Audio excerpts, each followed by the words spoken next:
juda hissiyotlar kuchli bo'ldi. 5-6 oy oldin eshitdim, bir ishonib, bir ishonmay. Mana yaqinlashgan sari kunlar ham shunaqangi tez o'tdi.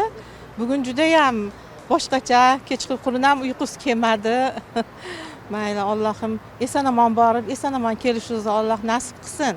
Shunchalik bizga oson yo'llarni qilib, sharoitlarni qilib qo'ygan prezidentimizga avvalambor kattakon rahmat.